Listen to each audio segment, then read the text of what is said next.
நீண்ட நாட்களாக மதுரை மக்கள் மற்றும் இந்து மக்களின் கோரிக்கையான மதுரையில் உள்ள திருப்பரங்குன்றம் மலையில் கார்த்திகை தீபத்தின் அன்று தீபம் ஏற்ற வேண்டும் என்று ஆசைப்பட்டு கொண்டிருந்தனர். சில காரணங்களால் பல ஆண்டுகளாக தீபங்கள் ஏற்றாத நிலை இருந்தது.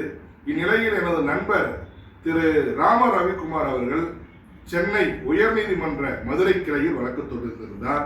இந்த வழக்கை ஏற்றுக்கொண்ட நீதியரசர் முறையாக வந்து அந்த மலையை சுற்றி பார்த்து எந்தவித பிரச்சனையும் இல்லை என்று சொல்லி கார்த்திகை தீபத்தன்று மேலே தீபம் ஏற்றலாம் என்று உத்தரவிட்டிருந்தார். இது இந்து முன்னேற்ற கழகம் வரவேற்கிறது. ஆனால் திருப்பரங்குன்றத்துடைய கோவில் நிர்வாகம் தீபம் ஏற்றக்கூடாது என்று மேல்முறையீடு செய்துள்ளது. இது இந்து முன்னேற்ற கழகம் வன்மையாக கண்டிக்கிறது.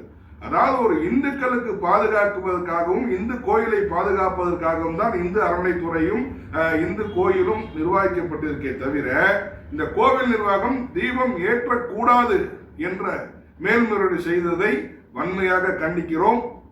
நாளை காலை அதாவது 3/12/2025 அன்று நீதிமன்றத்தின் உத்தரவுப்படி நிர்வாகம் அறநிலைத்துறையும் திருப்பரங்குன்ற மலையில் தீபத்தை ஏற்றவில்லை என்றால் இந்து முன்னேற்ற கழகம் சார்பாக தீபம் ஏற்றப்படும் என்பதை நான் கண்டிப்புடன் தெரிவித்துக் கொள்கிறேன். இந்துக்கள் நாடு இந்த இந்து நாடு என்பதை தயவு செய்து மறந்துவிடக் கூடாது. இதை பார்த்து இந்த அநீதிகளை யாரும் இந்துக்கள் பொறுக்க மாட்டார்கள் என்று தெரிவித்துக் கொள்கிறேன். நன்றி.